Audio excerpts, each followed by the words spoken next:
Alright YouTube, welcome to another Borderlands video. This one's just going to be quickly going over a few features to look forward to in Borderlands 3 and things that I'm really excited for, so let's get into it. I pre-ordered the Borderlands 3 Super Deluxe edition as soon as I stopped watching the live streams and the Twitch streamers on the day of the gameplay reveal event, and I have to say I just loved everything I saw in the footage, and I knew I had to have that game. I had to have the deluxe edition with all the DLC and whatnot, especially because of how much I love playing the DLCs in Borderlands 2. I just know for I know I shouldn't really say that, but I just know for a fact that it's just going to be great, especially with the things that the devs have said about how big the game is and like how much of the passion I saw at the event from, you know, the developers and the team and everything. I just know it's going to be good, okay?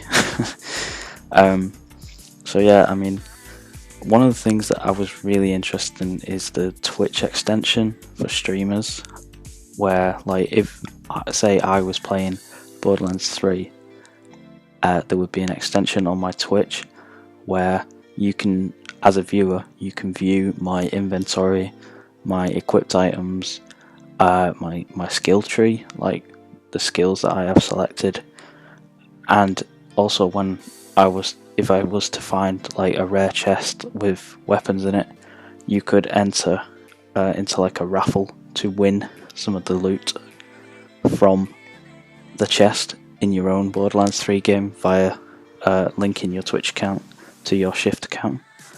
And I tried this myself with a few streamers, but I never won anything, mainly because I was watching like streamers with a crap ton of viewers. So I guess if you were watching quite an underground streamer who doesn't get a lot of viewers, you've probably got quite a high chance of getting some loot. So I think that's really cool. I think it's really interactive and it's good engagement with your viewers, and if anything, it'll probably extend the lifetime of this game by quite a bit, and of course it will encourage people to watch on Twitch, and it'll probably end up being one of the top stream games on Twitch, I think, or at least I hope. Another thing that I'm interested in is the boss fights. Now, boss fights are the best part of Borderlands for me. There's just something about fighting a boss and getting that loot at the end, you know. And the boss fights that we saw in the event were like phenomenal and so much more dynamic than anything we've seen before. Borderlands 3 will feature more bosses than any other game in the series. I think that's a given though. I think we knew that already, judging by, you know, how long the game's been in development, and it's the third in the series and it's the biggest they're going to make. But yeah, it's going to feature a lot of boss fights, and that is something that I'm so excited for. Now, Gearbox have also said that Borderlands 3 will be rife with Easter eggs. Now, the way I want to interpret this is, not only does it mean hidden secret things like we had the Minecraft Easter egg in Borderlands 2, and we had the Super Mario Easter egg in Borderlands pre-sequel, but I hope it means like small things like references and stuff. You know, like Borderlands is known for its pop culture references. Like we have the Splinter Group mission in Borderlands 2, which is, you know, the Teenage Mutant Ninja Turtles Easter egg / quest, if you will. And that, it's not, I wouldn't class it as an Easter egg because it's not a secret. It's something that the game makes you do. Like, it's a side quest. And there's so many like that. Like there's the Star Wars side quest in Borderlands the pre-sequel where there's the two robots. I can't remember the names now, but they're basically a take on C-3PO and R2-D2, and you have to go and find Obi-Wan Kenobi, who is called Toby Vanadobi. And yeah, it's like, it's not an Easter egg because it's a reference and it's a side quest, and it's something that the game actually makes you do and encourages you to do, and it's there, it's available. It's not something you have to really go out of your way to find, and that's how I would class an Easter egg. So I'm hoping what this means is that we're not losing that Borderlands charm and that Borderlands atmosphere and humour that we've had in the other games, and I hope that, you know, the pop culture references are just as consistent, if not more, as they were in, you know, previous games, because the game is basically the game's just a big meme, you know. Everything in the game is like built around pop culture references, like the fact that the buzzard flyers do the you know, the Ride of the Valkyries, like they hum the Ride of the Valkyries as they're like flying around, is like it, it's just I that's what I want and need for Borderlands 3, for it to feel like Borderlands. And to be fair, what I've heard from all the streamers who stream the game at the gameplay event, they've all said the exact same thing, you know, in their like post-event analysis videos and whatnot. They've said, you know, it feels like Borderlands. It doesn't feel like they've made changes, but they haven't made anything too drastic to take away from the Borderlands experience that we know and love.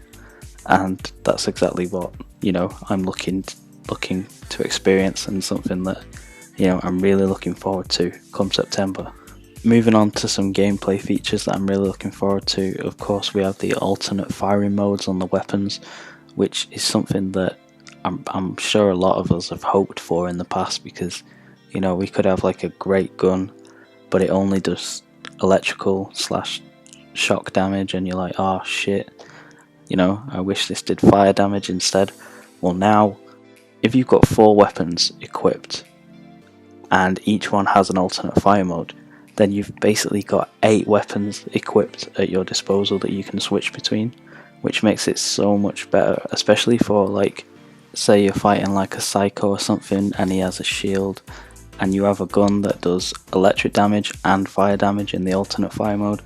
Instead of having to switch between an electric gun to wear away the shield and then a fire gun to obviously, you know, kill him with, you could now essentially have a weapon which does shock damage to take away the shield, and then you switch to the alternate fire mode and you've got the fire element, and then you can kill the bandit. I think this is another small feature that will greatly impact the game. Like, it'll give so much diversity to the weapons in the game, more diversity than what we've already seen, because from the gameplay footage and the, you know, the reveal and the streamers that I've watched, the guns in this game are really diverse. Like, we've got the new TDR reloads that do different effects rather than just, you know, where they throw them and they blow up. We've got ones that bounce around, ones that, you know, run around on the legs. But yeah, I mean, the guns in this game look exciting, they look new, they look fresh, and I'm sure we're going to see some really cool new overpowered builds with the 4 new Vault Hunters, rather than just Salvador with dual wield unkempt heralds and B shield, because that's all you see these days. That's all you see when you watch Borderlands 2 videos, is people running around as Salvador, OP. And with the diversity of weapons in this game, I'm sure the same will be for shields, for grenade mods, for class mods, for relics, or whatever the new thing's called. It's called something else, isn't it? It's not relics anymore. But yeah, there's going to be, you know, especially with the skill trees as well, that's another thing I'm stoked for. The skills, and the fact that we can have like different, each Vault Hunter has 3 different skills to choose from, which is like getting 3 new Vault Hunters per Vault Hunter, if that makes sense. It's like getting 12, because you've got 12 abilities to choose from. And that much diversity with the skills is going to open up a whole new world for people making, you know, cool builds, finding what guns work best with what character, with what ability, and it's just gonna it's gonna be great. I mean, I've been a bit contradictory because I'm running around with dual wield unkempt heralds in this gameplay, but that's because that's what works in Borderlands 2, and I'm excited for the community and for streamers and for content creators to discover what works in Borderlands 3. And I'm excited to see build videos, you know, legendary weapon farming videos, because farming is another thing in Borderlands that is synonymous with the franchise, and really extends the life of the game. People farming for the best weapons, for the best variant of the weapons, getting the best prefix on the weapons. It's something that has made the game last as long as it has with Borderlands 2, and I'm just really hoping the same is true for Borderlands 3, and that You know, the game's gonna last a long time. It's gonna have a player base that plays the game constantly, and with a community as passionate as Borderlands 3, I am sure that that will happen. And I don't know, I mean, we already know this game's going to be huge.